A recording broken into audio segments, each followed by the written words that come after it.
أهلا بكم مشاهدينا وحلقة جديدة من برنامج هذه ليلتي. ليلتنا النهاردة هنقضيها مع واحدة من أجمل الدول الإفريقية، مش بس لأنه هي جميلة لأنه فيها يعني مليئة بالغابات وسهول وسافانا، لكن كمان لأن هي تعتبر وكتير من الناس بتقول عليها كده أن هي أفريقيا المصغرة، فيها كل حاجة موجودة في أفريقيا. قبل ما نتكلم عنها أكتر طبعا برحب بسعادة السفير الكاميروني بالقاهرة، طبعا أهلا بك معانا. شكرا جزيلا. وأهلا بك معانا طبعا. اهلا وقبل ما نتكلم عن اي حاجه طبعا كمان برحب بزميلي احمد عادل. مساء الخير يا احمد. مساء النور يا رشا، اهلا وسهلا بيكي واهلا وسهلا بكل الساده المشاهدين اللي بيتابعونا النهارده. زي ما رشا قالت، النهارده احنا هنتكلم على افريقيا المصغره في قلب افريقيا، الكاميرون، احد اجمل الدول الافريقيه. لو عايزين نتكلم عن الكاميرون بصوره ادق اكتر، هنقول ان الكاميرون بتقع وسط القاره الافريقيه، بتتخذ شكل مثلث ممتد بيربط كل من غرب ووسط افريقيا. على الحدود الشماليه بحيره تشاد، ومن الشرق كل من تشاد وجمهوريه افريقيا الوسطى، وبيحدها من الجنوب كل من الكونغو والجابون وغينيا، وفي من الشمال الغربي نيجيريا، ومن الجنوب الغربي المحيط الأطلنطي. احنا النهارده مش بنشارك الكاميرون فقط ثقافتها وحضارتها ورقصاتها ولغتها، لكن كمان بنشارك الكاميرون احزانها، لانه في 17 من الشهر الجاري كان هناك حادث اليم يعني ألم بالكاميرون، وهو انه كان في مركب او زورق تم للاسف تم انقلابه، وغرق اكثر من 36 او حوالي 36 من الجنود الكاميرونيين، وده كان قبالة السواحل الغربية للكاميرون. وكانت الكاميرون عايشة الحقيقة في مأساة على مدى الأيام اللي فاتت، لحد بالأمس تم إعلان يعني أن هؤلاء مفقودين. تم انتشال 11 جثة بالفعل لهؤلاء الجنود، وبقية الجثث حتى الآن لا زالت مفقودة. وكان هناك يعني جنازة عسكرية رسمية لهؤلاء الجنود، وخاصة أنه هذه الكتيبة تعتبر من يعني كتيبة عسكرية رفيعة المستوى، لأنها بتستخدم في التدخل السريع لمكافحة الإرهاب. كمان احنا بنشارك الكاميرون طبعا احزانها، ودلوقتي هنقف دقيقه حدادا على هؤلاء الجنود، وخاصه ان الاعلام الكاميرونيه حاليا بالامس واليوم كمان هي منكسه في كافه الدوائر الحكوميه، وكمان في كافه البلدان على السفارات الكاميرونيه. ودلوقتي هنشارك الكاميرون يعني دقيقه حدادا وصمتا على ارواح هؤلاء الجنود.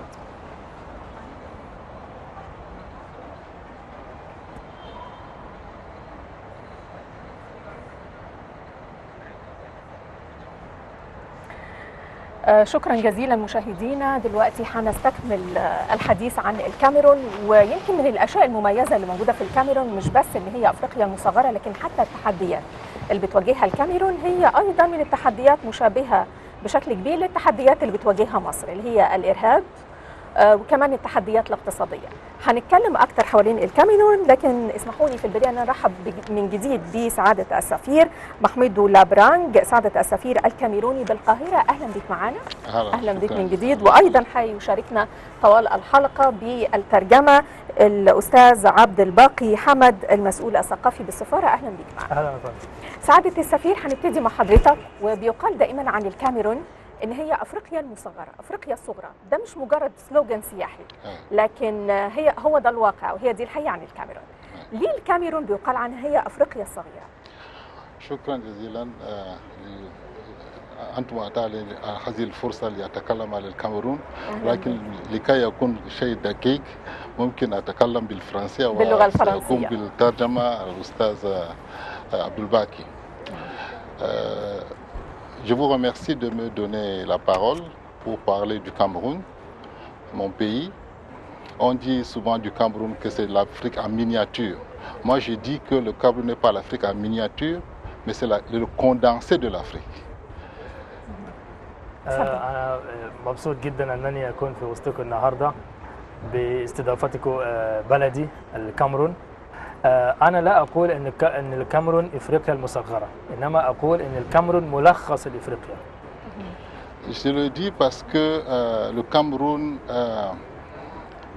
géographiquement, est situé au cœur de l'Afrique, en Afrique centrale.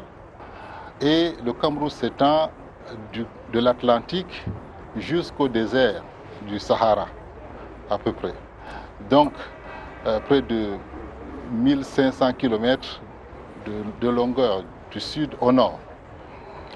Et à cause de cela, le Cameroun réunit en son sein, aussi bien du point de vue géographique, c'est-à-dire tout ce qui concerne les paysages que vous connaissez en Afrique, de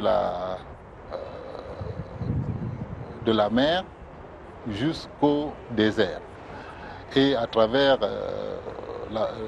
du sud au nord, en montant au nord, on trouve et les forêts, et la savane, les montagnes, et comme je vous ai dit aussi, un peu de désert au-delà du lac Tchad. Ce qui fait que tous les climats que vous connaissez en Afrique, on les retrouve au Cameroun. Le genre de personnes que vous trouvez en Afrique, vous trouverez au Cameroun. Les cultures que vous trouvez en Afrique, on les retrouve pratiquement toutes au Cameroun. Donc je vais le laisser traduire d'abord.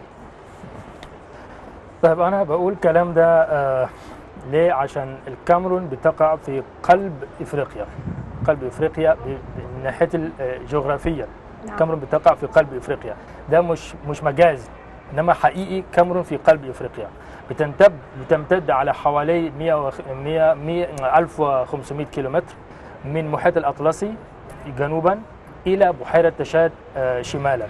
فمن ضمن في المساحة دي ستلاقي كل النباتات المتواجدة في أفريقيا موجودة في المساحة دي. كل الشعوب اللي ممكن تشوفها أو تقابلها في أفريقيا موجودة. كل اللغات. كل اللغات وكل الثقافات، كل المناخ، أنواع المناخ كلها موجودة. كل أنواع التضاريس من الجبال والمسطحات والمرتفعات والهضبات، كل هذه التضاريس الموجودة في أفريقيا ملخصة بشكل طبيعي في الكاميرون. Bien, ça c'est sur le plan géographique, mais sur le plan aussi historique.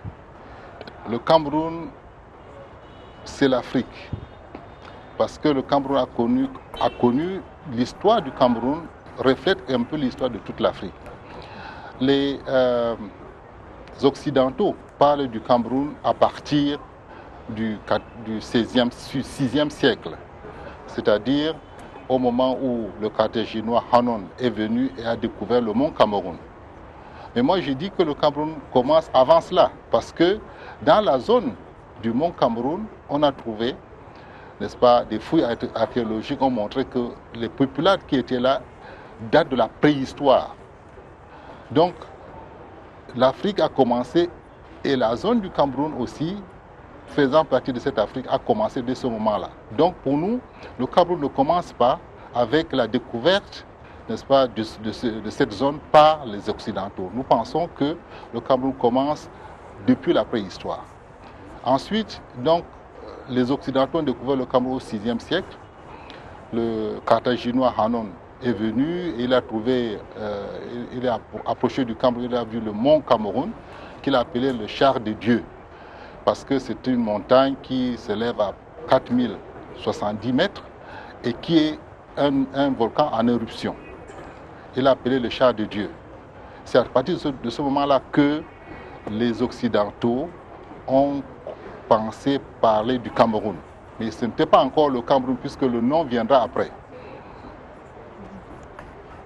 بالنسبة حتى التاريخ تاريخيا الكاميرون أيضا بتلخص أو بتمثل إفريقيا. بالنسبة للغرب اكتشف الكاميرون في القرن السادس بوصول القرطاجي هانون، اسمه هانون. عندما وصل في الكاميرون رأى جبل الكاميرون مرتفعا في يعني أكثر من 4000 متر، ولاحظ أيضا أنه في نشاط بركاني قوي، فسمى المنطقة المدفعية الإلهية أو المدفعية الإله. كانوا زمان بيعتقدون كل مدفع الإله يعني مدفع الإله. بس إحنا بالنسبة لنا بنعتبر أن الكاميرون بدأ قبل كده بكثير ما قبل التاريخ، لأن الأبحاث أثبتت أنه الإنسان الأولاني أو أول إنسان، الإنسان الأولي كان له وجود في الكاميرون أو في آثار ليه في الكاميرون. اكزاكت في آثار ليه في المنطقة دي بالذات، وحتى في شمال الكاميرون أيضا في تنقيبات أثبتت أنه الإنسان كان متواجد ما قبل التاريخ في الكاميرون. فبالنسبه لنا تاريخ الكاميرون بدا ما قبل التاريخ، مش منذ اكتشاف الاوروبيين مش من للكاميرون. يعني مش من القرن السادس الميلادي فقط. بالضبط. سعادة سفير، يعني اتكلمنا عن ان الكاميرون موجود فيها جميع انواع الشعوب الموجودة في افريقيا. يعني لو هنقول اهم القبائل التي توجد في الكاميرون او التي يعني تتكون منها معظم الشعب داخل الكاميرون. Bon, le Cameroun est un condensé de l'Afrique, comme je vous ai dit, et on y trouve au moins 240 ethnies. 240 ethnies qui représentent les populations de l'Afrique, aussi bien ce qu'on appelle les Soudanais, les Semous soudanais et les Bantous. Et les Bantous sont dans le sud, les semi-Bantous sont dans la partie ouest, un peu centrale du Cameroun, et les Soudanais sont dans la partie nord du Cameroun. Donc, et vous retrouvez au Cameroun même des Arabes. On les appelle les Arabes Shoa.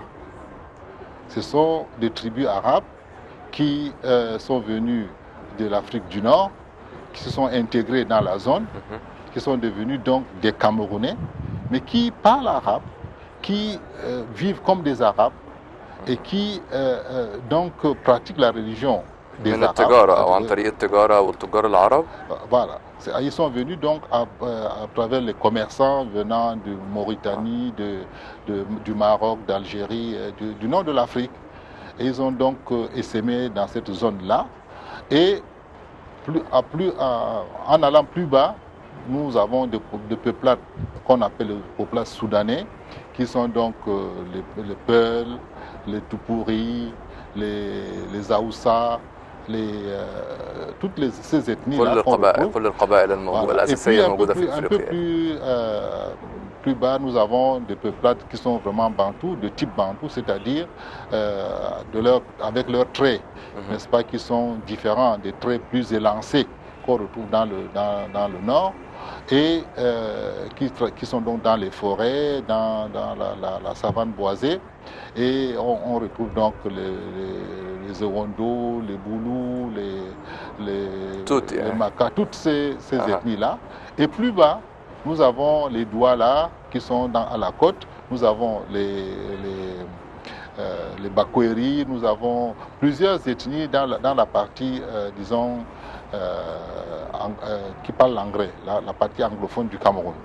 Donc, voilà un pays qui, du sud au nord, renferme pratiquement les mêmes peuplades que vous retrouvez. Par exemple, si nous prenons les Boulous ou les Ewondo ou les Douala, ce sont des peuplades qu'on retrouve aussi bien au Congo, jusqu'au Congo-Brazzaville, jusqu'au Congo-Kinshasa, n'est-ce pas? Parfois, certaines d'entre elles-mêmes, on les retrouve de l'autre côté du Nigeria, etc.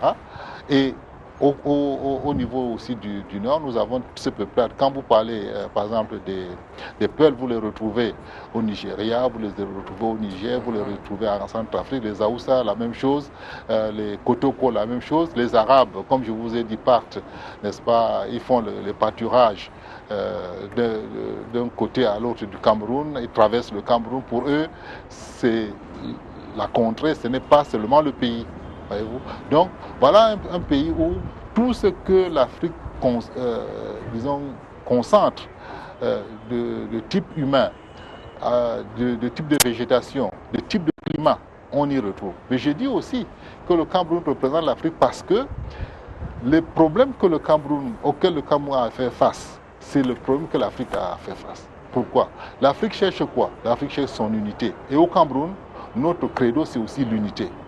L'Afrique cherche quoi? L'Afrique cherche le développement. Et au Cameroun, notre combat, c'est pour le développement. Voilà donc, si vous voulez connaître l'Afrique, venez au Cameroun.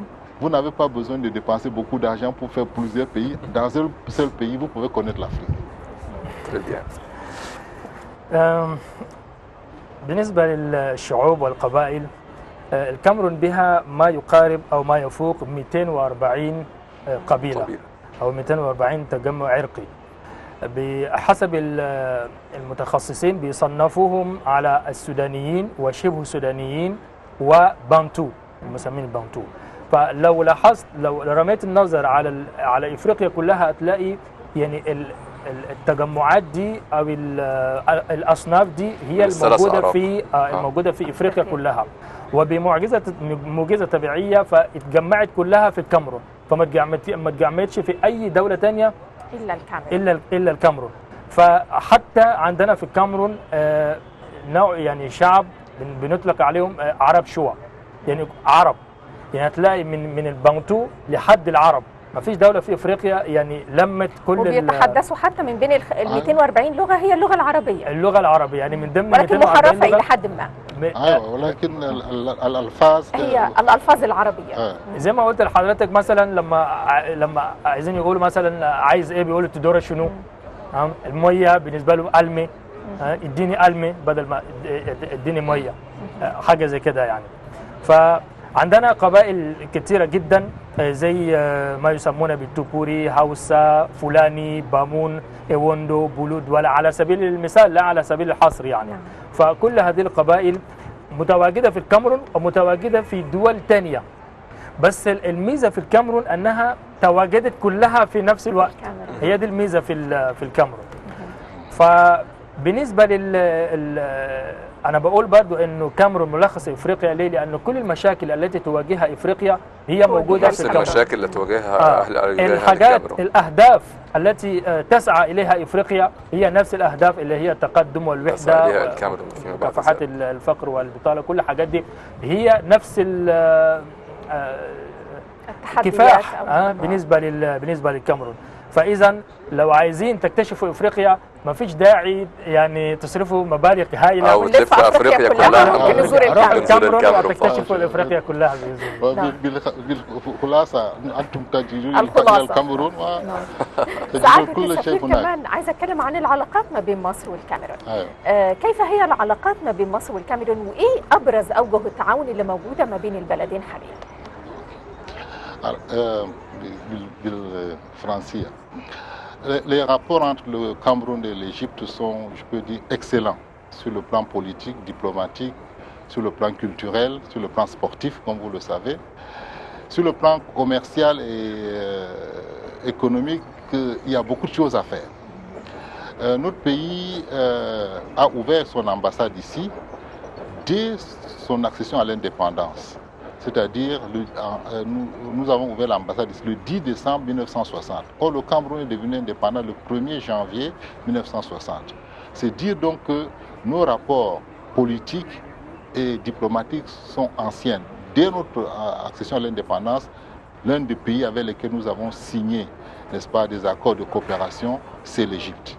Et à partir de ce moment-là, jusqu'à aujourd'hui, il y a 9 ambassadeurs qui ont été affectés ici en Égypte. Donc, de 1960 à 2008, nous avons pratiquement 9 ambassadeurs qui ont siégé ici. Et la même chose du côté égyptien, un peu plus de ce nombre d'ailleurs, parce que certains de nos ambassadeurs mettent plus longtemps que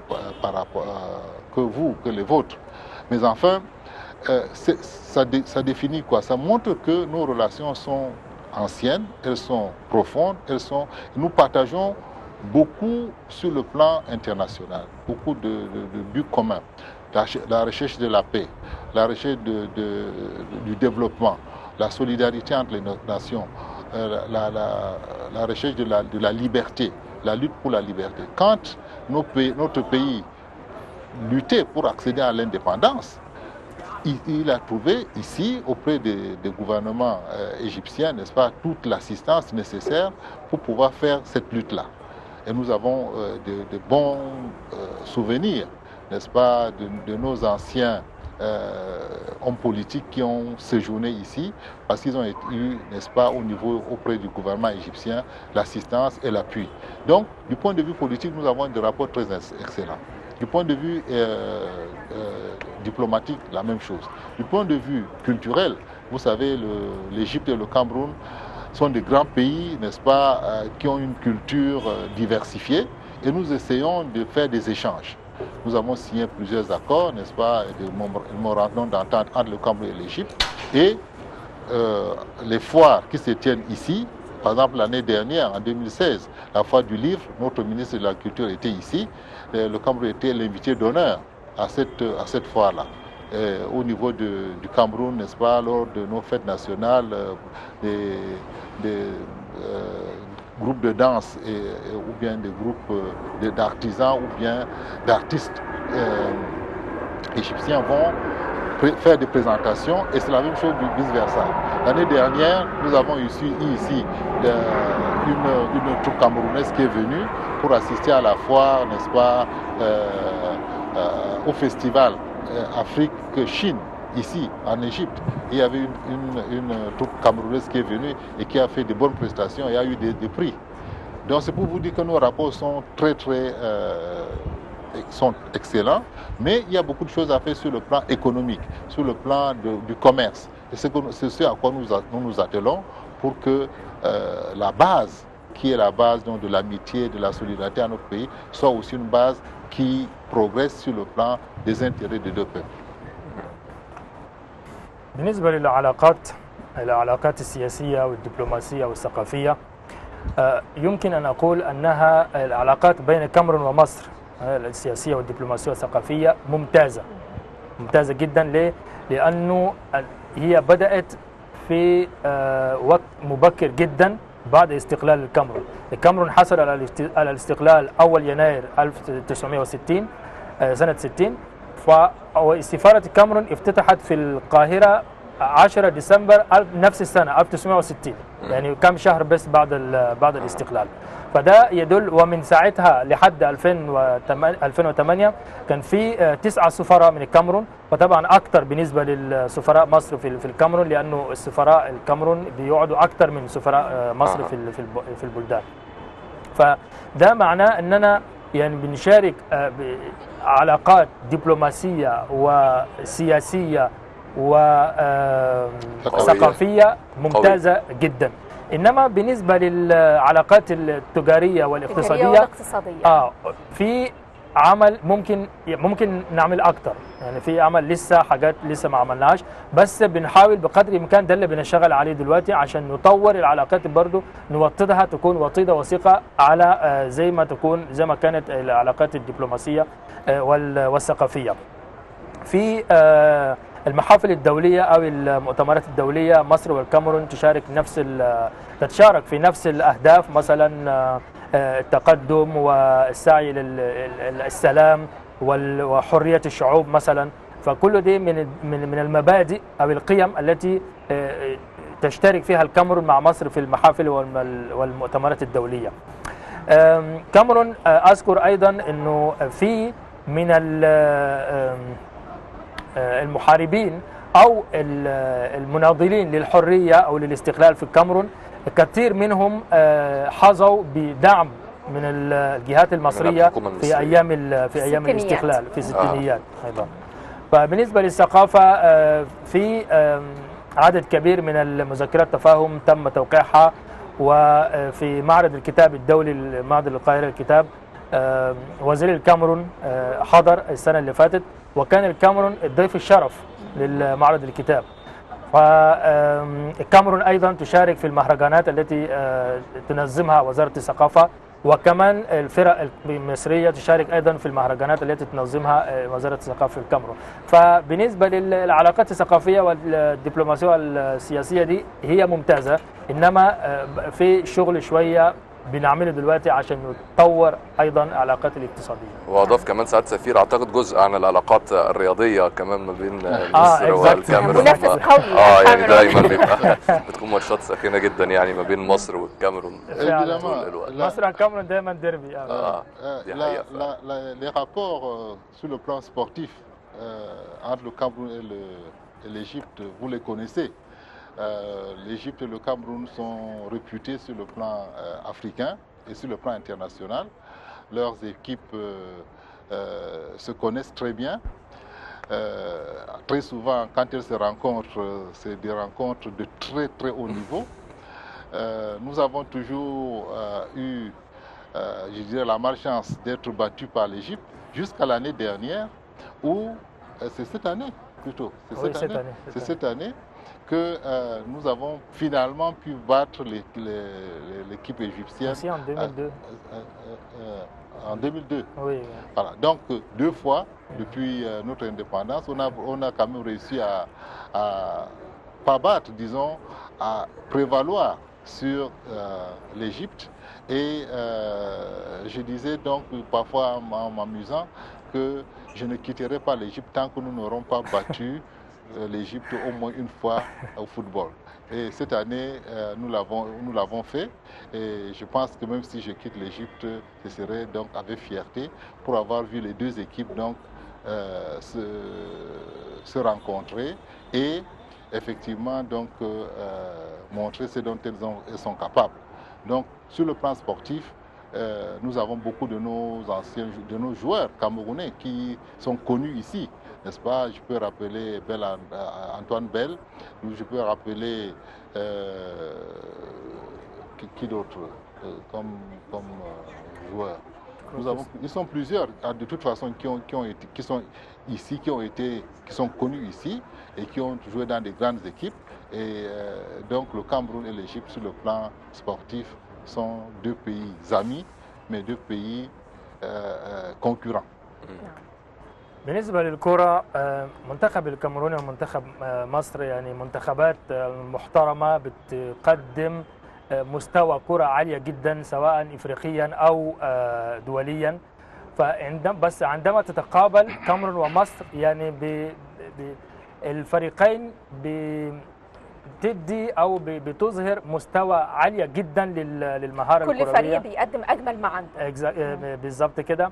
بس مع الاسف يعني كان زي ما بتقولوا مصر كان كعبها عالي دايما على الكاميرون ما عدا هو زي ما استاذ قال هو دايما بيبقى ديربي وماتش هام جدا عند لقاء المنتخب المصري والمنتخب الكاميروني. نعم يخطف بس في حاجه قالها معالي السفير، قال كان بيقول لنفسه انه مش هغادر مصر غير لما يكون يوم كاميرون فازت على مصر. هتقعد معنا حضرتك سعاده السفير السنه دي صح. حصل السنه دي، فهو كده معالي السفير هيسافر وهو مطمئن البال. يمكن من الاشياء اللي دايما بتجمع المصريين والكاميرونيين كمان هو حب كره القدم. في القاهره بيوجد تقريبا حوالي 450 ما بين 450 و500 من الكاميرونيين اللي عايشين في مصر، اغلبهم من الطلبه، وهم حبوا ان هم يشاركونا النهارده حلقتنا، فحضروا لنا رقصه من الرقصات هي رقصه الانحناء او تقديم الاحترام. هنشوف الرقصه دي وهنرجع تاني نكمل حوارنا مع سعاده السفير. نروح على المسرح ونرجع لكم تاني.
تمثل مكان معين في الكاميرون ولا كل الكاميرون؟ ايوه الغرب، منطقه الغرب. الغرب.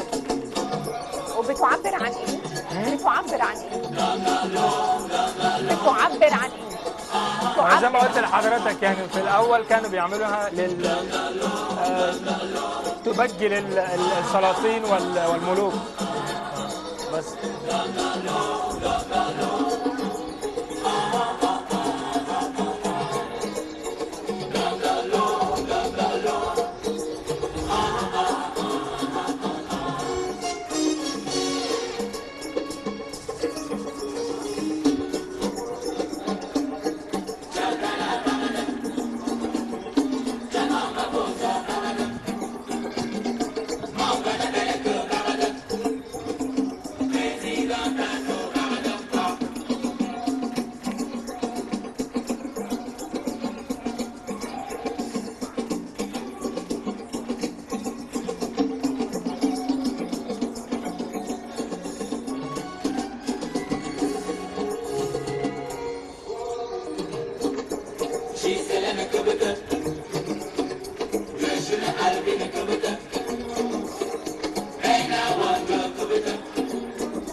المشاهدين اهلا وسهلا بكم مره ثانيه. لسه مكملين معاكم اولى فقراتنا من ليلتنا النهارده، الليله المتميزه جدا، الليله الكاميرونيه.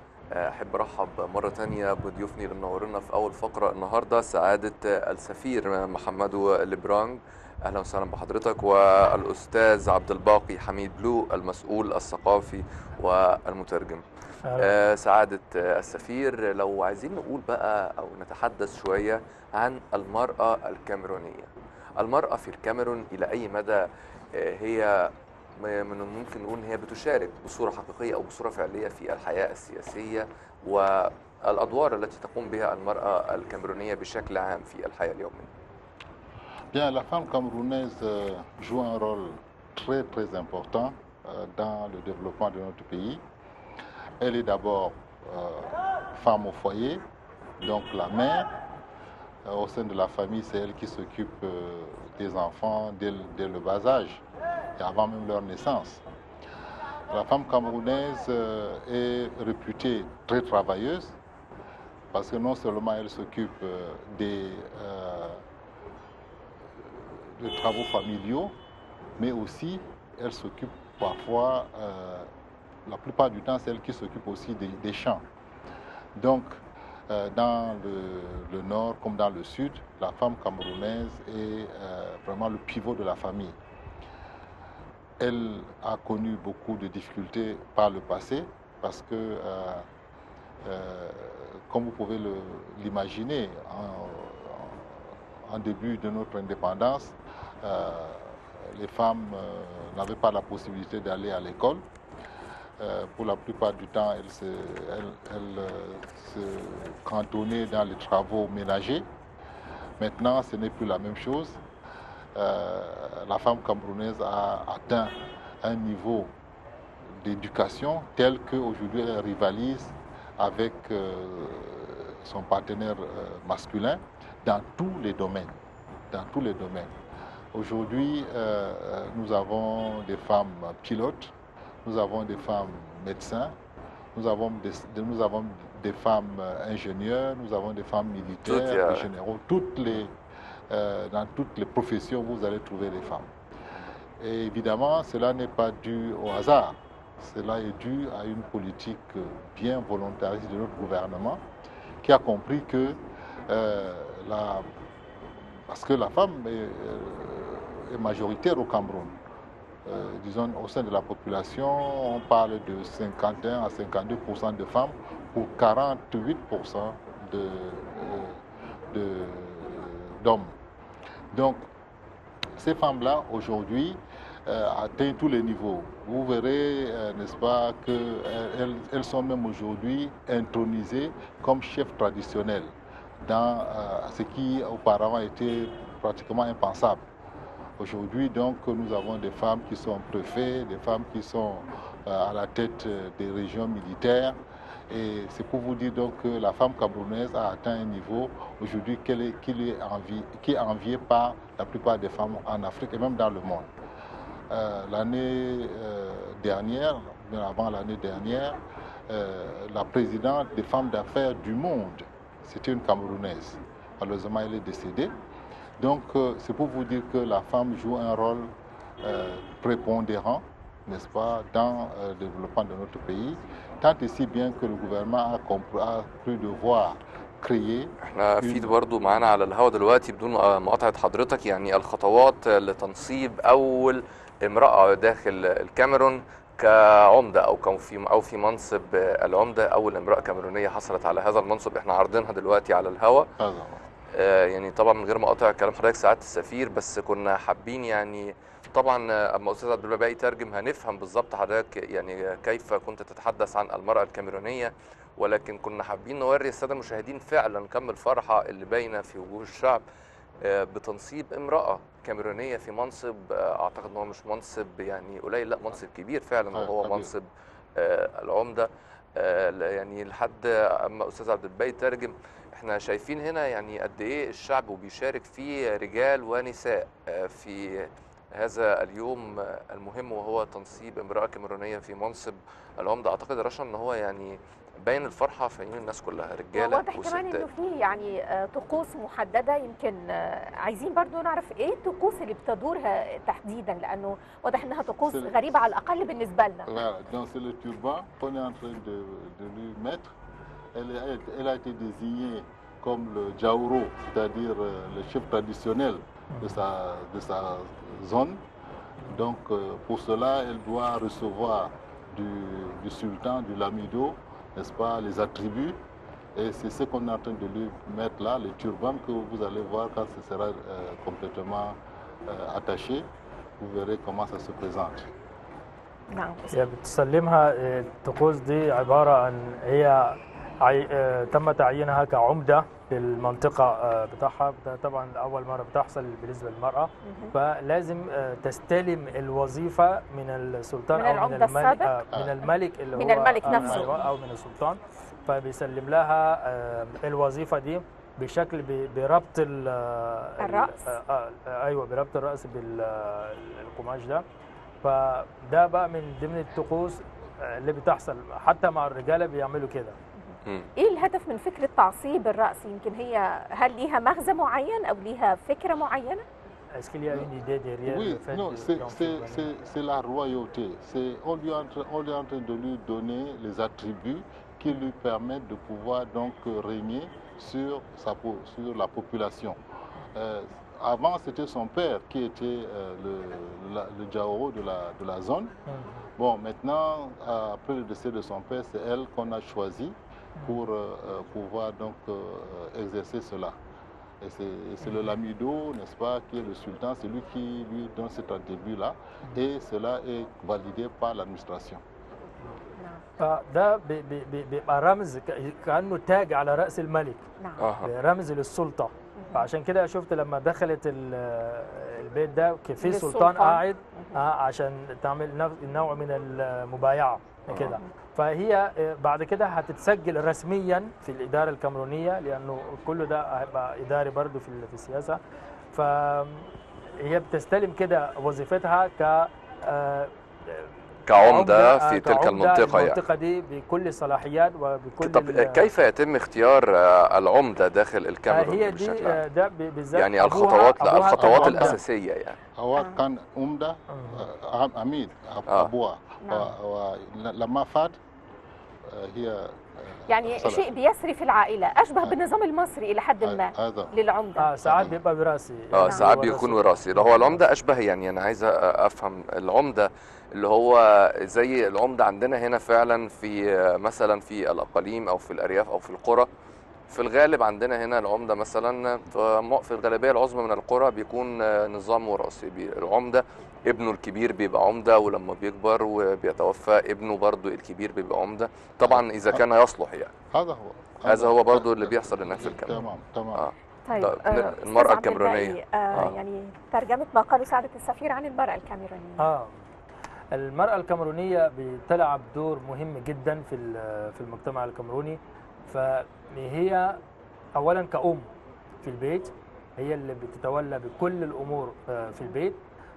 فالمرأة الكاميرونية معروفة بأنها مرأة يعني بتشتغل، يعني كادحة، بتشقى يعني.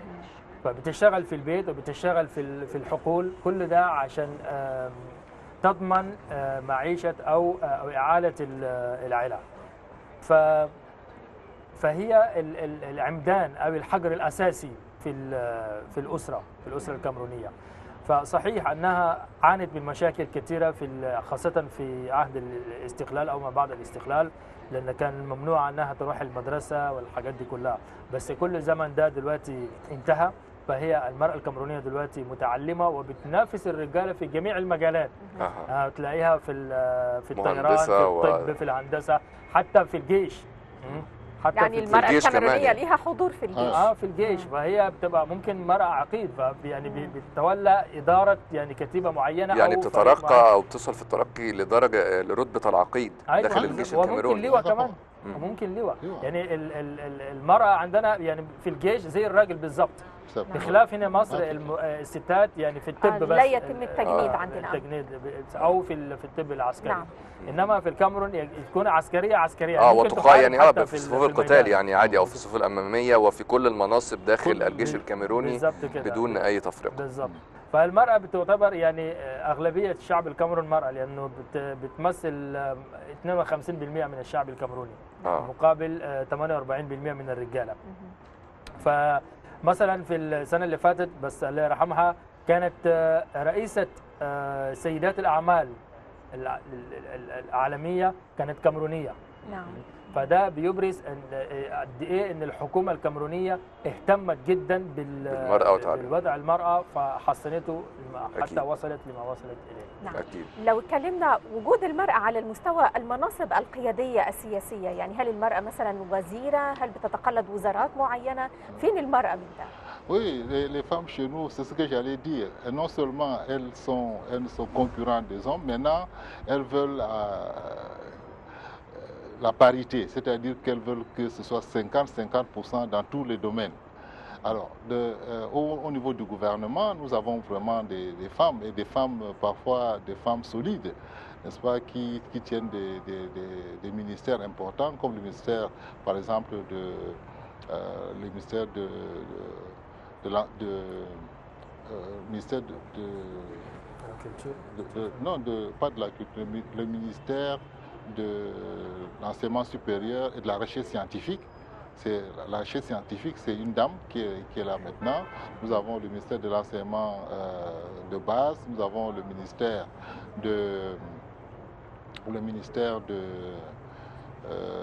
de la femme et de la famille, nous avons le ministère des Affaires sociales, nous avons des femmes partout, des préfets, des sous-préfets, nous avons des commandant de légion militaire. Donc la femme au Cameroun, elle est vraiment à sa place. Mais elle cherche maintenant la parité au Parlement, au Sénat. Tout cela démontre que chez nous, nous n'avons pas une discrimination particulière. Évidemment, les pratiques ancestrales ont tendance à subsister, mais le gouvernement et le Parlement mettent en place un certain nombre de lois qui permettent à la femme vraiment de s'affirmer. Et elle s'affirme de manière claire. Vous avez vu que l'année dernière, l'équipe féminine du Cameroun est venue ici, n'est-ce pas, dans le cadre des rencontres de football. Elles aussi, elles ont eu la chance de battre leur équipe égyptienne. Donc c'est pour vous dire que dès le bas âge, chez nous, les filles, disons, ont cette possibilité de s'affirmer. Ce n'est pas la même chose dans toutes les régions du Cameroun, évidemment. Dans la partie sud du pays, cela est plus affirmé. Et dans la partie nord, à cause des traditions, les choses sont plus difficiles. Mais de plus en plus, n'est-ce pas, les filles s'affirment. Et nous sommes fondés à croire que dans un avenir proche, n'est-ce pas, elles auront la parité avec les hommes. المرأة الكاميرونية دخلت أو استولت على معظم الوظائف الموجودة، مش بس بتنافس الراجل في المناصب، إنما بتطالب بالتعادل، يعني زي ما بتقولوا 50-50، يعني عايزة نفس العدد 50% من كل شيء، 50% من كل شيء في جميع المناصب. نعم. فبنلاقي عندنا مثلا وزيرة البحث العلمي، وزيرة للشؤون الاجتماعية أو شؤون المرأة أو التعليم الأساسي، كله ده من السيدات. فممكن تلاقي قائدة فيلق في الجيش برضو تكون من السيدات. منتخبنا القومي للسيدات طبعا برضو كان كسبت مصر في كاس الأمم للسيدات اللي فاتت. فالمرأة الكاميرونية بتكافح عشان تتواجد في جميع الأماكن، والحكومة بتوفر لها، بتسهل لها أنها توصل عشان تؤكد على نفسها وتحقق ذاتها وطموحاتها. فما فيش عنصريه ضد المراه في الكاميرون. في الكاميرون في الجنوب المراه يعني بتتقدم اكثر من الشمال، لان الشمال لسه في تقاليد قديمه لسه مقيده شويه بقى، بس انما دلوقتي كله بقى يعني في انفتاح، او نقدر نقول ان في جنوب الكاميرون الشعب منفتح اكثر من شمال الكاميرون من ناحيه تعليم المراه ويمكن الاعمال اللي هي بتقدر او المناصب اللي بتقدر ان هي تحتلها. انا Bon, en réalité, ce qui se passe, c'est que la culture occidentale est arrivée au Cameroun par le sud, par l'océan Atlantique. Et c'est pour cela donc que l'éducation occidentale est plus développée dans le sud que dans le nord. Et ensuite vient aussi un peu la culture islamique qui fait que très souvent, au niveau, il y a une séparation entre les hommes et les femmes au niveau, n'est-ce pas, de certaines régions. Ce qui fait que cette différence que nous ressentons est plus due à l'histoire que à une décision, disons, du gouvernement. Non, c'est une différence que nous avons héritée de l'histoire. Et le gouvernement fait tout ce qu'il est en son possible pour pouvoir faire en sorte que tout le monde puisse, toutes les femmes puissent atteindre, n'est-ce pas, à ce niveau de développement que nous souhaitons tous, n'est-ce pas? Et comme je vous ai dit, elles se montrent capables de le faire et parfois elles dépassent même les hommes dans certains domaines. Oui. الفرق بين الشمال والجنوب ده مش بقرار او باراده الحكومه باراده سياسيه، انما بموجب التاريخ، لانه الحضاره الغربيه دخلت الكاميرون عن طريق الجنوب من ناحيه المحيط الاطلسي، والاسلام دخل من الشمال. فطبعا الناس الاولين او اللي فسروا نصوص الاسلام فسروا على انها لازم ننفصل الرجل عن المراه، فده شويه اخر المراه شويه في الشمال بالنسبه للتعليم. فبس الحكومه بتحاول بقدر الامكان دلوقتي عشان تحرر المراه من القيود دي وتخليها توصل الى ما وصل اليه الرجل واكثر كمان من في الشمال. فهو بحكم التاريخ مش بحكم الإرادة السياسية. من الأشياء كمان اللي يمكن بتتميز بها الكاميرون يعني دونا عن أي دولة أخرى، الاحتلال في إفريقيا بشكل عام كان فرنسي، يعني في الغالب إما فرنسي أو بريطاني. الكاميرون جمعت الاثنين، كان هناك احتلال فرنسي وأيضا في ذات الوقت كان هناك احتلال بريطاني. كم لغة موجودة في الكاميرون حاليا بشكل رسمي، وإزاي ده سب أثره على الكاميرون؟ في الحقيقة en fait, le Cameroun a connu une histoire très contrastée. Vous avez parlé de la colonisation française et anglaise. Je vous dirais que le Cameroun n'a pas été colonisé seulement par ces deux pays. Le Cameroun a d'abord été colonisé par l'Allemagne. C'est déjà en 1884 que les Allemands sont venus sur la côte du Cameroun et ils ont signé un accord avec les rois Douala de la zone, qui était un accord d'assistance tout simplement.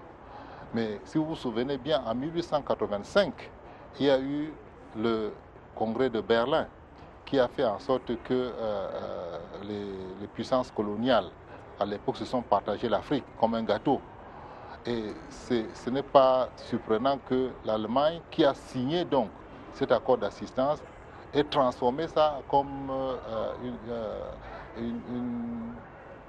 un accord de suzeraineté sur le Cameroun. Donc le Cameroun est devenu une sorte de, disons, colonie entre guillemets allemande jusqu'à la Première Guerre mondiale. Quand la Première Guerre mondiale a eu lieu et que l'Allemagne a été vaincue, eh bien, la Société des Nations a retiré à l'Allemagne ses colonies d'Afrique. Donc il y avait le Cameroun, il y avait le Togo, il y avait la Namibie. Et a partagé ces colonies, n'est-ce pas, entre les Britanniques d'une part et les Français d'autre part. Et le Cameroun a été scindé en deux. Une partie a été accordée, n'est-ce pas, a été confiée à la Grande-Bretagne par la Société des Nations comme mandat, et l'autre partie a été donnée à la France comme mandat aussi. Donc les deux pays ont géré le Cameroun de cette manière-là jusqu'à la Deuxième Guerre mondiale, quand maintenant encore l'Allemagne a été vaincue. Maintenant le mandat a été transformé en tutelle des Nations Unies, puisque la Société des Nations a été dissoute pour être remplacée par l'Organisation des Nations Unies. Cette organisation-là a redonné aux deux puissances occidentales qui sont la France et la Grande-Bretagne, n'est-ce pas, à continuer à gérer le Cameroun. Pas comme leur colonie, mais comme un État sous tutelle. Le Cameroun a été géré comme cela jusqu'au moment où, donc, en 1960, la partie qui était sous tutelle française est devenue indépendante. Et en 1961, la partie qui était sous tutelle britannique aussi est devenue indépendante. Et c'est en ce moment-là que les deux Camerouns ont décidé de se réunir en ce qu'on appelle la République fédérale du Cameroun. Donc il y avait le Cameroun de l'Est qui est gouverné par la France, le Cameroun de l'Ouest qui était gouverné par la Grande-Bretagne avec le Nigeria.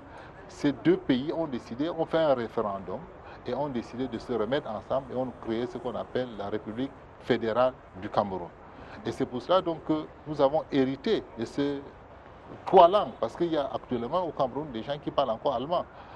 Même on enseigne même l'allemand à l'école. Moi, j'ai appris l'allemand comme deuxième langue. Donc, d'une part, il y a ceux qui étaient gouvernés par la Grande-Bretagne qui parlent anglais et qui ont la culture anglophone, la culture britannique, et d'autre part, ceux qui étaient gérés par la France, qui ont la culture francophone, n'est-ce pas, et l'administration francophone. Ces deux pays se sont réunis, ont créé donc la République fédérale, ce qui a duré une dizaine d'années, n'est-ce pas, jusqu'à 1972. Et à ce moment-là, il va traduire, parce que c'est important que nous arrivions à l'unité, n'est-ce pas. En 1972, le Cameroun a décidé de devenir un Cameroun uni. تفضل. هو معلش سفير طول شويه لان في نقطه معينه كان عايز يوصل لها في المراحل التاريخي للكاميرون. الكاميرون ما احتلتش بس من قبل الانجليز ولكن ايضا الالمان. نعم. كمان الالمان في قبل سنه الحرب العالميه الاولى. لا قبل الحرب العالميه الاولى في 1884 كان الالمان جم ووقعوا على الاتفاقيه، بس حولوا الاتفاقيه دي الى فرصه للاحتلال. بس في بعد الحرب العالميه الاولى فقدت الالمانيا كل مستعمراتها من عزبه الامم، ساعتها الامم المتحده كان اسمها عزبه الامم سوسيتي دي ناسيون. فاختارت فرنسا وبريطانيا لتولي اداره شؤون البلاد وتم تقسيم البلاد. وتم تقسيم البلاد الى الشرق والغرب لحد الحرب العالميه بعد كده الثانيه. حصل جه الاحتلال، يعني الخطوه اللي بعد كده اعتقد الاحتلال الانجليزي والفرنسي. انا يعني ده بعد كده اللي حصل سريعا، بس كنت عايز اعرف لانه احنا لازم نخرج فاصل. فاتفضل استاذ عبد الباقي. اوكي سريعا بعدما فرقوا الكاميرون شرقا وغربا في سنه 1960 الجزء الشرقي حصل على الاستقلال، وبعد سنه الجزء الجنوبي الغربي حصلت على الاستقلال، وفي سنه 72 الاثنين اتحدوا وكونوا الجمهورية الكاميرون المتحدة. نعم. فده كان النقطة الرئيسية اللي كان عمال السفراء يوصل لها قبل ما الكاميرون ما كانت جمهورية الفيدرالية. نعم. قبل ما تكون الجمهورية الفيدرالية. في النهاية سعادة السفير محمود لابرانج، شكرا جزيلا على وجودك معنا النهارده، نورتنا.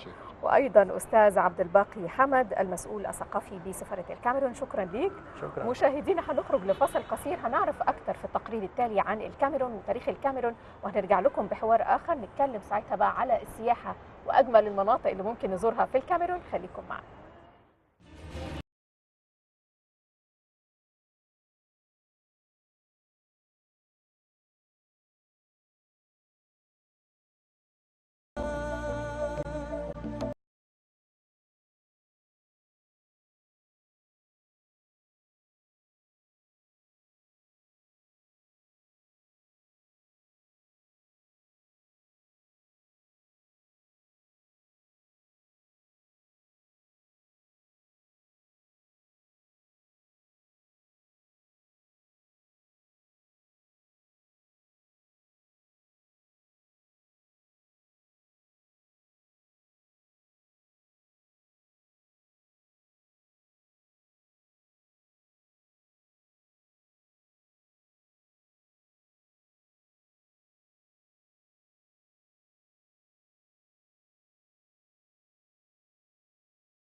أهلا بكم مشاهدينا من جديد. لسه معاكم في هذه ليلتي، وتابعنا معاكم يمكن في الفقرة اللي فاتت في الفاصل فاصل قصير جدا بيوضح الكاميرون عاملة ازاي دلوقتي، سواء في المستشفيات أو في مراكز التعليم وفي الجامعات.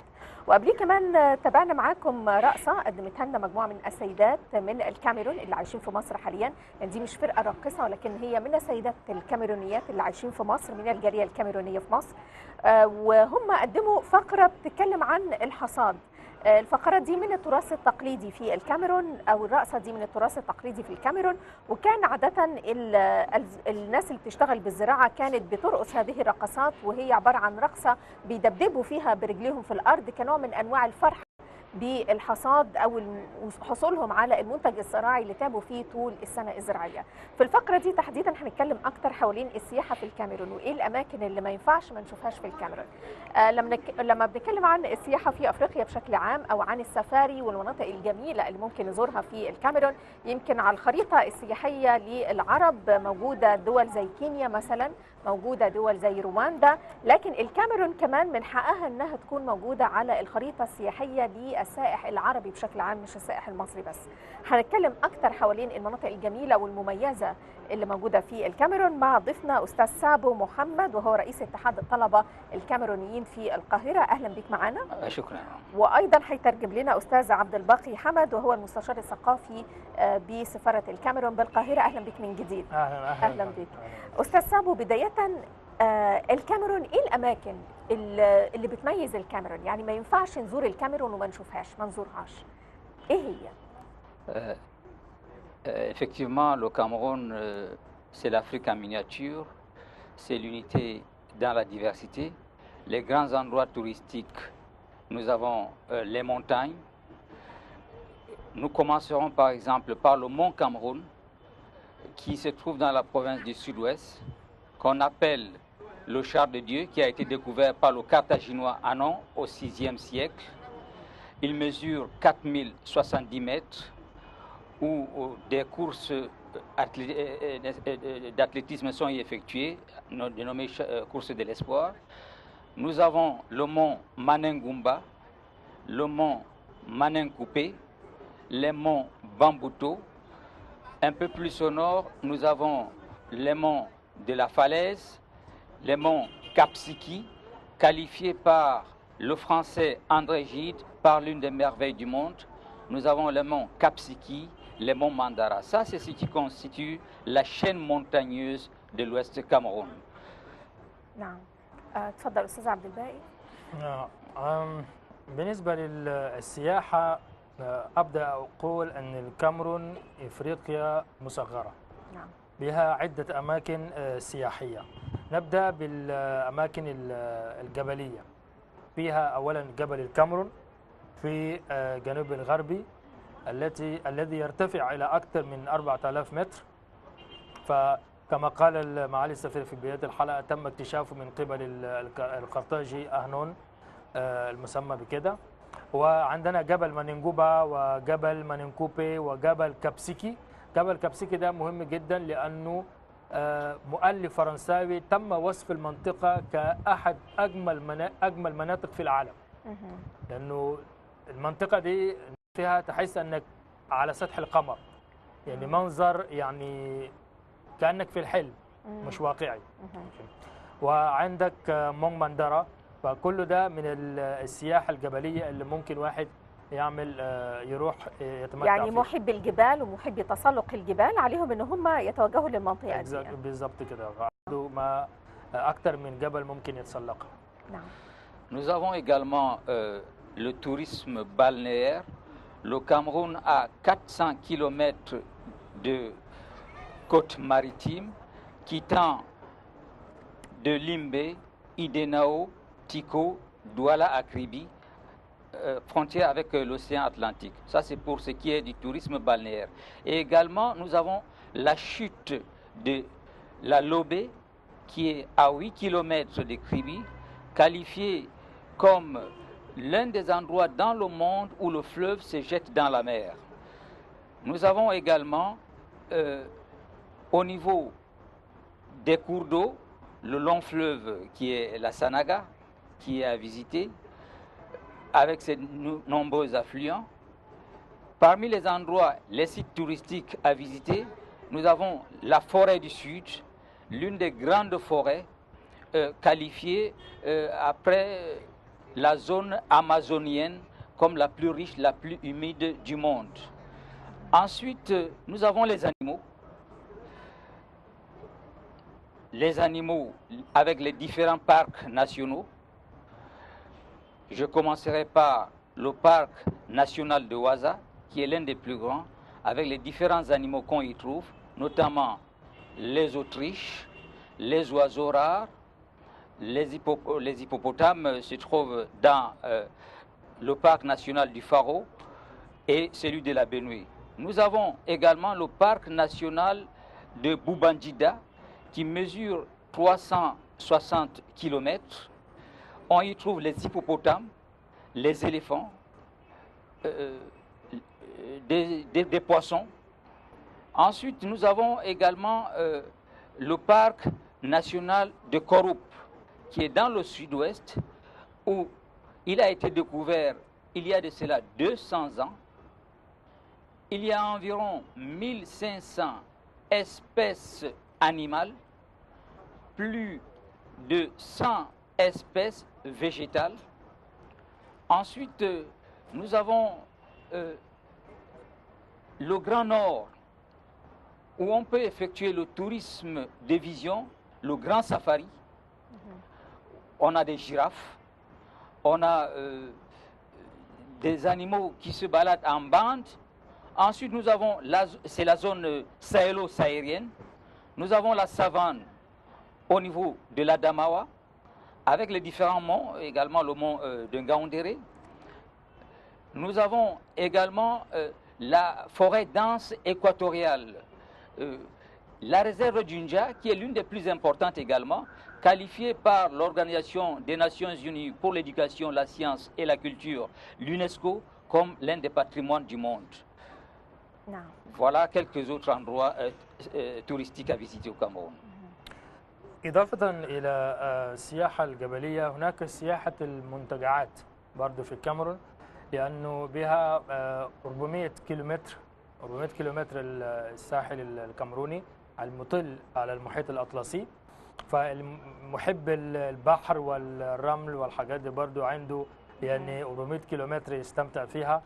فعندنا أيضا شلالات المياه، شلالات اللوبي في مدينة كريبي، هي من أحد أعجب أماكن أيضا في العالم، لأن المنطقة دي تصب فيها النهر في البحر بالشلالات، فبيبقى منظر برضو يعني بحر ونهر وشلالات. وشلالات في نفس المكان. وبالنسبة للأنهار، عندنا نهر سناجا مهم جدا في الكاميرون، يعتبر أكبر نهر ومن أكبر أنهار إفريقيا بعد النهر النيل وفروعه. وبعد كده عندنا الغابة الاستوائية المطيرة، التي تعتبر الغابة الاستوائية في إفريقيا تعتبر ثاني أكبر غابة بعد غابة أمازون. والجزء الموجود في الكاميرون يعتبر أيضا ثاني أكبر واحد بعد الغابة الموجودة في الكونغو الديمقراطية. فبها بقى عدة حيوانات في محميات طبيعية، محمية وازا وبنوي وبوبنجيدا وفارو، كل دي محميات لمحب طبيعية السفاري ومشاهدة الحيوانات. بالظبط كده. عامل زي ما لو عايز أقرب صورة للمواطن المصري زي اللي في فيلم افريكانو بتاع احمد سقا. نعم. exactly. فعندنا يعني محميات طبيعيه زي دي منتشره في جميع في شمال الكاميرون كله. فللي محب السفاري برضه فيها الحيوانات الشهيره بها افريقيا زي الزراف والاسود كل انواع ما هو ده برضه بيصبوا في كاميرون افريقيا المصغره، الاسود والفهود والافيال وفرس النهر والزرافات، يعني كل الحيوانات اللي يمكن مشاهدتها في اي دوله في الكاميرون في افريقيا كلها يتم مشاهدتها في الكاميرون. موجوده في المحميات دي. نعم. les chimpanzés, les singes, les babouins, les rhinocéros, les reptiles et la flore. والنباتات. Nous avons également n'est-ce pas le jardin botanique de Limbé. Et également le jardin zoologique toujours de la même ville à Limbé, qui sont les endroits les plus pittoresques à visiter. Non. عندنا أماكن طبيعية للنباتات برضو جميلة جدا بنباتاتها النادرة، مش لا تتواجد في أي دولة في أفريقيا، بس موجودة في الكاميرون وممكن اكتشافها. نعم جميل. ايه الشيء اللي موجود في الكاميرون؟ يعني من الواضح ان الكاميرون فيها كل شيء هتشوفه في الدول الاخرى في افريقيا، لكن ايه الشيء اللي موجود في الكاميرون فقط؟ يعني في القاهره مثلا او في مصر هتشوف الاهرامات، مش هتشوفها في اي مكان تاني، لكن ايه الشيء اللي موجود في الكاميرون مش هتشوفه في اي بلد تاني؟ Nous avons par exemple la source thermale de Woulde qui est dans l'Adamawa, où l'eau jaillit des terres à une température de 40 degrés. Donc c'est l'une des choses où on ne trouve nulle part ailleurs, ce n'est qu'au Cameroun. بالنسبة للحاجة دي هو ذكر حاجة واحدة طبيعية، يعني ظاهرة طبيعية. المية بتنبع من الأرض من زي ينابيع كده بدرجة مئوية 40 درجة. المية دي سخنة درجة 40 درجة. فالظاهرة الطبيعية دي فهي ظاهرة طبيعية بس مش موجودة في أي دولة إفريقية. عايز تشوفها لازم تروح الكاميرون. Également, nous avons l'une des grandes pluviométries du monde, notamment où le millimètre d'eau est de 5500 mètres par an. C'est le deuxième pays dans le monde où il pleut le plus dans le monde. C'est au Cameroun. الكاميرون تعتبر ثاني دولة بتنزل فيها أمطار غزيرة على مستوى العالم. نعم. يعني نسبة الأمطار في الكاميرون عالية جدا سنويا، بتوصل ل 5 ملم 5500 ملم 5500 ملم. ده بالقياس الأمطار، فده بيعتبر نسبة عالية جدا وعشان كده الغابات اللي موجودة فيها هي غابات كثيفة، يعني من الغابات الكثيفة جدا. À cause de cette densité forestière, nous avons différentes essences. Nous avons l'azobé, le bongossi, le moabi, le bété, l'acajou, le sapeli, l'ébène, pour ne citer que ceux-là. فعشان كده عندنا في الغابة الكاميرونية غنية جدا بجميع أنواع الأشجار، بعضها نادرة جدا، منها ما يسمى بأسامي المحلية: أزوبي، بونغوسي، بيتي، أكاجو، إبن. كل ده نوع من أنواع أشجار نادرة جدا، بحيث لو تم قطعها مهددة بالانقراض، يعني مهددة بالانقراض. أنا عايز أقول لو تم قطعها وعمل بها أساس الترابيزات والكراسي بتبقى غالية جدا. نعم. Et des recherches ont montré également qu'il y a des plantes médicinales qu'on ne trouve nulle part ailleurs qu'au Cameroun. وفي أشجار أو نباتات طبية برضه لا تتواجد إلا في الكاميرون، في الغابة. À Limbe notamment. في مدينة ليمبي. ايه الجنسيات او ابرز الجنسيات اللي بتقبل على الكاميرون كسياحه؟ وهل بيوجد جنسيات عربيه بتقبل عليها كسياحه ولا لا؟ Pour ce qui est du tourisme, est-ce qu'il y a des touristes arabes au Cameroun? Il y en a. Nous avons également une grande colonie des Libanais qui sont là. Il y a des Égyptiens qui viennent en permanence. Il y a, comme je vous l'ai dit tantôt, des mordus de tourisme de chasse et de pêche sportive. Effectivement, nous avons des grands barrages, notamment celui de lac d'eau, ou bien ceux qui sont en construction, comme celui de Menkin ou de Menvelé, ou des prises de poissons, souvent de 60 kilos, ils sont observés. Donc il y a des touristes des pays arabes qui visitent le Cameroun. نعم. هناك بعض الجنسيات العربية بتزور كاميرون، على رأسهم اللبنانيين. تواجد اللبنانيين في الكاميرون كثيف نوعا ما. اللبنانيين يمكن محبي المغامرة، يعني الشخص اللي يزور الكاميرون عليه أن يكون مغامر أو يحب المغامرة. بالضبط كده. وهناك في مصريين بس قليل مقارنة باللبنانيين، وفي إماراتيين برضو متواجدين في الكاميرون بيعملوا سياحة الصيد، صيد الأسماك أو صيد في الغابات أو في السافانا، حيث واحد مثلا في صيد الأسماك ممكن يصطاد سمكة 60 كيلو جرام يعني وزنها. احنا شفنا في الصورة كان في واحدة ست حاملة في رأسها سمكة كبيرة جدا يعني، فهي نوع الأسماك دي هو اللي بيتكلم عليه. يعني الرياضات المختلفة كمان، محب الرياضات المختلفة هيستمتعوا كمان بالطبيعة في الكاميرون. Effectivement, il y a des plages. Nous avons une plage d'environ 60 km qui n'a rien à envier aux plages sierra-léonaises ou bien celles de la Côte d'Azur ou bien de Copacabana. Donc il y a du tourisme sportif qui est effectué le long des plages camerounaises. عندنا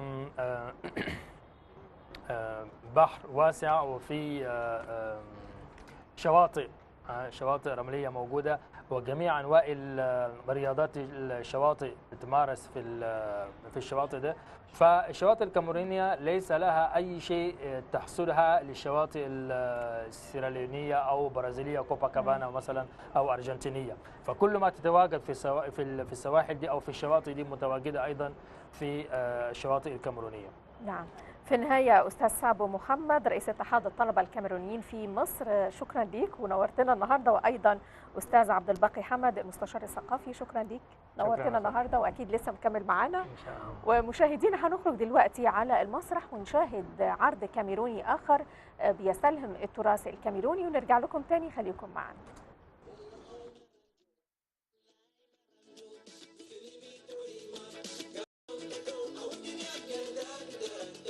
Wallahi marantu,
مشاهدين اهلا وسهلا بكم، لسه مكملين معاكم ليلتنا النهارده ليله كاميرونيه، ومعانا في فقرتنا اللي هنتطرق فيها للثقافه الكاميرونيه بشكل اكتر احد اعضاء الجاليه الكاميرونيه في مصر مستر ليفونيل صامويل. اهلا وسهلا بحضرتك. It's really a pleasure to have you with us today.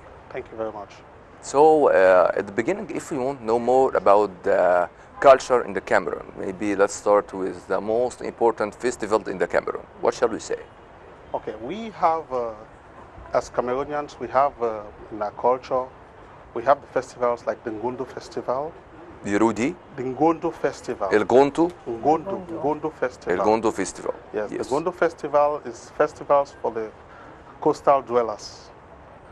During this is a festival that occurs during the January every year in Cameroon.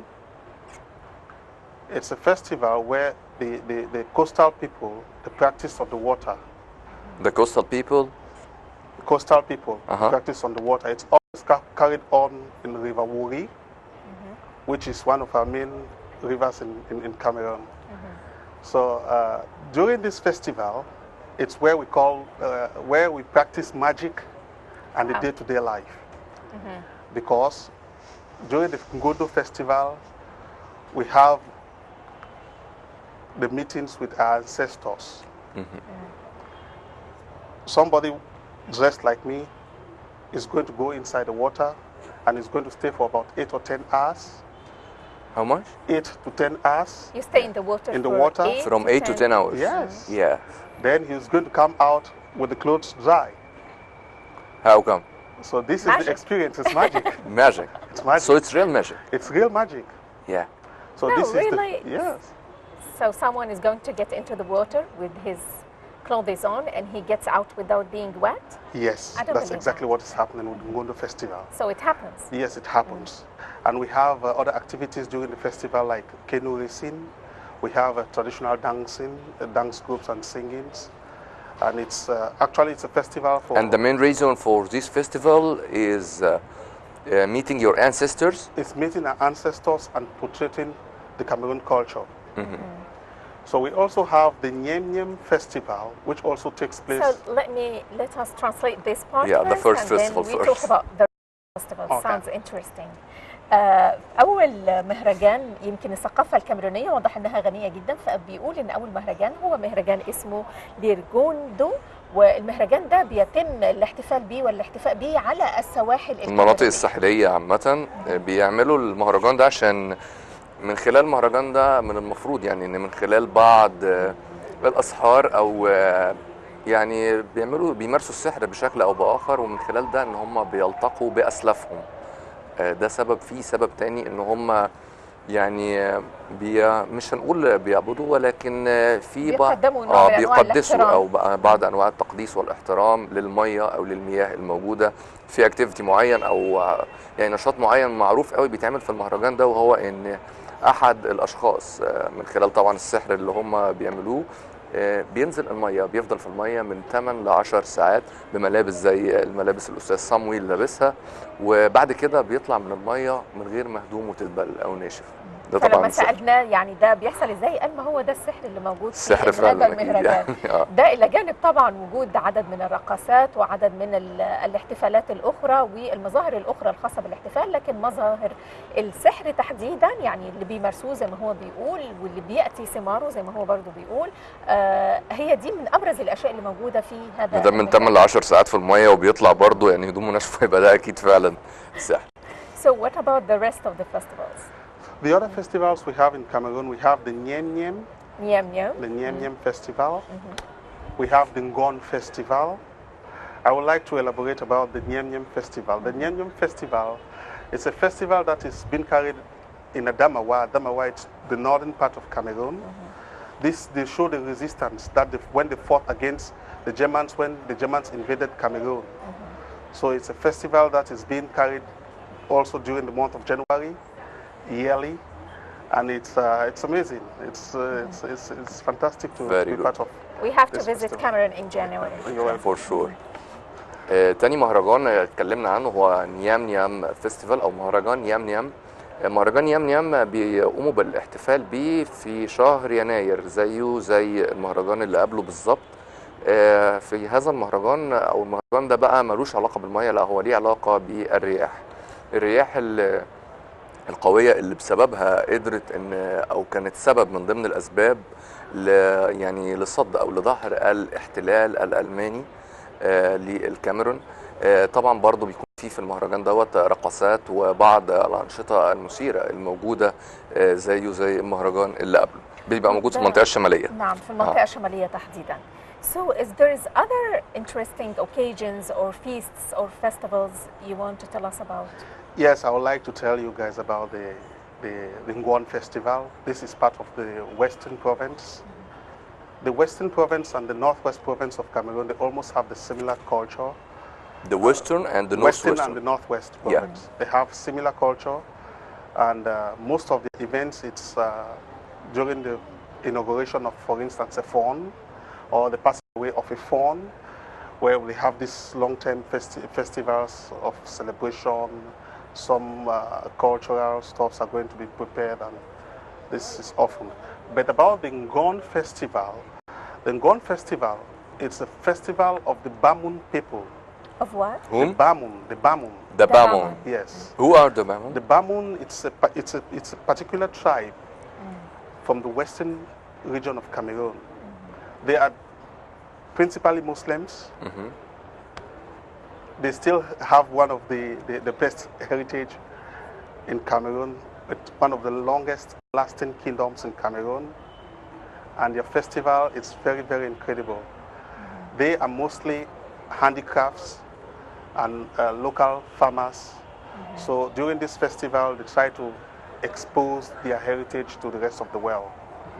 It's a festival that takes place during the month of January as well. During this time, So I think this is the third festival during January take place in Cameroon, right? Yeah. Very good. So the Bamun people, their heritage, it's a good heritage that it really brings out the Cameroon culture. Because they do have a lot of handicrafts and, as I said, handicrafts and craft work. You have said that most of them are farmers and working in the handicrafts, so you can expose the Cameroonian culture as itself or as it will shown through them or through their festival? Through the festival, they try to expose their culture. They try by exposing the things they do produce, like the Give us the examples, craft. like what For kind of instance, handicrafts? They used raffia, raffian bamboo, to produce chairs, beds, and they also have Using bamboo. using the bamboo to produce so many things. They use woods. They do a lot of carving. With these woods, you can have some architectural stuffs, sculptures, molding hands. This has been exposed during this festival in their kingdom, and it's Mostly made of wood. mostly made of wood and bamboo, And bamboo. raffia. كمان من المهرجانات المميزة الموجودة أيضا في شهر يناير شهر واحد هو مهرجان اسمه دوجوان. المهرجان ده بينتمي لقبيلة معينة بتعيش في الغرب، وهو بيقول كمان انه الغرب الخاص بالكاميرون وكمان الشمال الغربي ليهم تقريبا ثقافة واحدة، وهذه القبيلة تحديدا هي من أقدم القبائل اللي بتعيش في هذه المنطقة في الكاميرون بشكل عام، والقبيلة دي من القبائل أيضا القليلة اللي لازالت محتفظة لحد النهاردة بالصناعات القديمة وبثقافتها القديمة، وعلشان كده في هذا المهرجان بتحاول ان هي تعبر على ثقافتها وحضارتها الخاصة بيها من خلال مجموعة من المنحوتات والأعمال اليدوية في الغالب بتكون مصنوعة من الخشب، وهي عبارة عن أشكال بسيطة من الأساس زي الكراسي مثلا اللي مصنوعة من البامبو، وبعض أشكال الخشب، وكمان بعض المنحوتات زي بعض الوجوه وبعض المنحوتات والتماثيل المصنوعة أيضا من الخشب. الغالبية العظمى من القبيلة دي هي من المسلمين، ولكن هم لحد النهاردة يعني برغم من الديانة الإسلامية، ولكن لو هنتكلم على الجزء أو الإرث الثقافي فهم عندهم الإرث الثقافي الكاميروني الحقيقي ولا زالوا يحتفظوا به لحد النهاردة. الغالبية العظمى من تلك القبيلة بيعملوا في حاجة من الاثنين، يا إما الهاندي كرافتس أو يعني الأعمال اليدوية البسيطة أو الزراعة. قادرين ان هم يحافظوا على تراثهم وعاداتهم وتقاليدهم، وخلال هذا المهرجان اللي هو ثالث مهرجان يعني بنتكلم عليه موجود في الكاميرون النهارده، برضه بيكون موجود في خلال شهر يناير. اعزائي المشاهدين، بما ان احنا بنتحدث عن الثقافه الكاميرونيه هنطلع نشوف عرض اخر جاي لنا من الكاميرون. هذا العرض هنتطرق الى الكاميرون من ناحية ثقافية خاصة شوية. هنطلع نشوف العرض ونرجع لكم، خليكم معانا.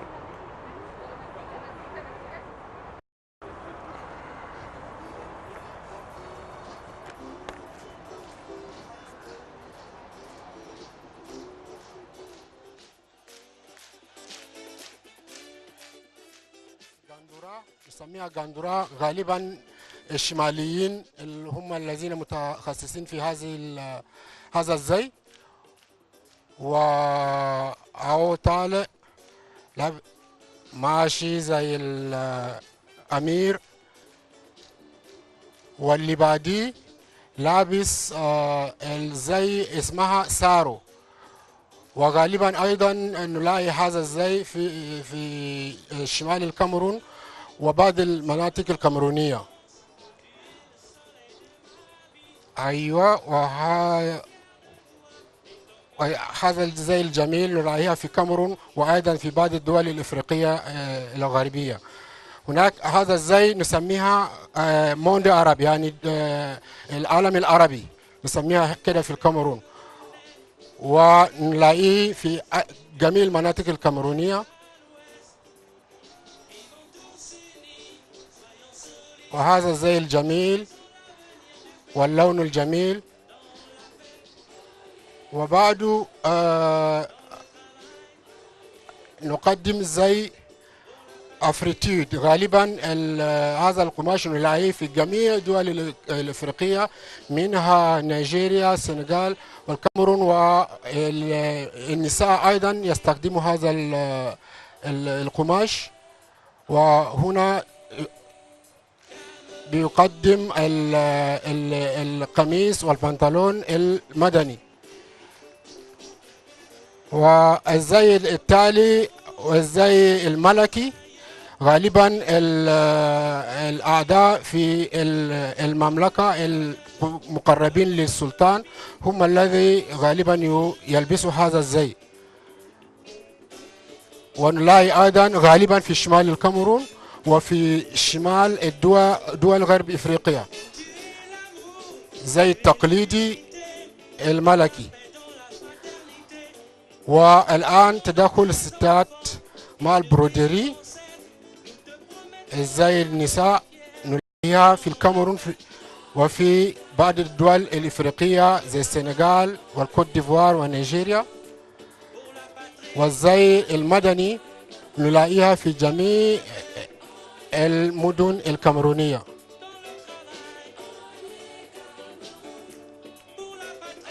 جميل جدا. وبعد ذلك الملك الرجل القادم ممثل للملك في منطقة الغرب الكاميرون، ملك من ملوك باميليكي، وهو مقدم، هو لابس زي كزي الغندورة، ووراء زوجته زوجة الملك والنتاب اللي هو من مقربين للملك، ولابسين زي غرب الكاميرون. والملك يقدم زي الملوك في الأمراء في غرب الكاميرون زي بيلبسون.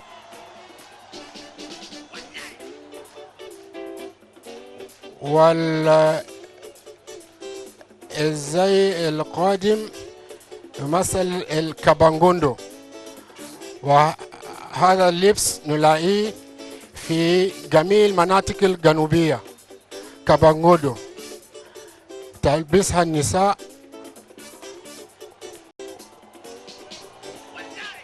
بيقدموا ممكن تلبس الستات في مناسبات التقليدية مثل حفلات الزواج وحفلات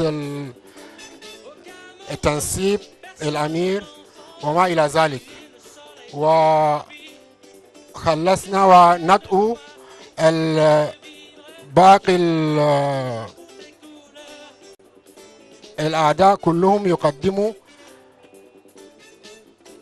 والزي الأخير هو الزي أفريتيود، أيضا نلاقيه في جميع دول أفريقيا جنوب الصحراء، وهي نلاقيه من الستات والرجال يلبسوه في أشكال متعددة وفي ألوان متعددة أيضا. وهي التقديم الأخير، وشكرا جزيلا.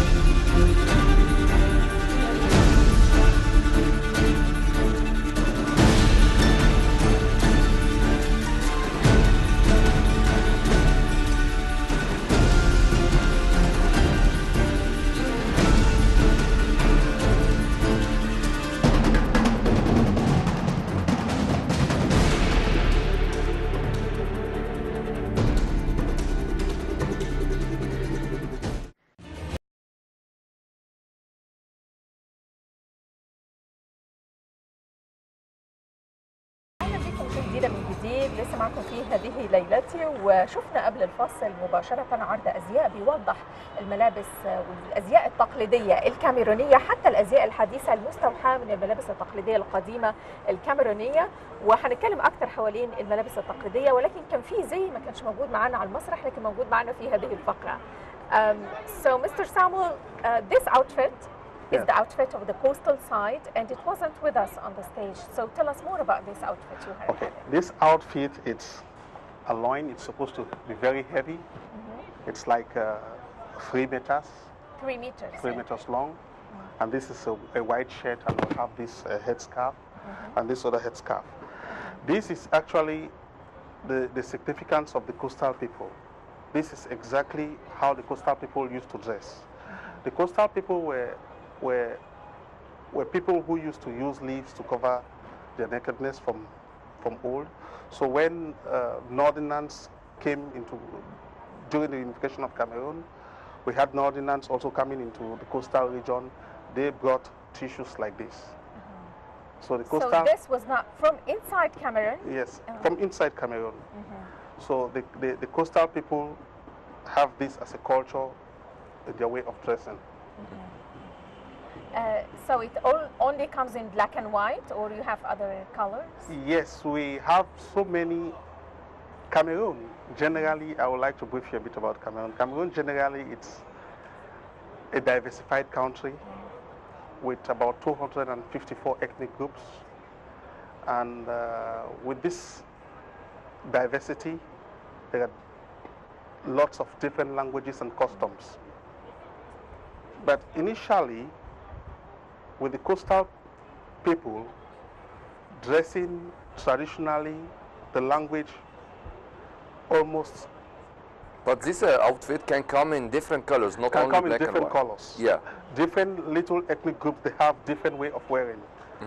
But So the color according to the ethnic group, coastal dwellers, but the colors they choose for their outfit according to the ethnic group they follow. Exactly. This is for the coastal dwellers. Because we are very close. Yes, coastal dwellers are the people who live beside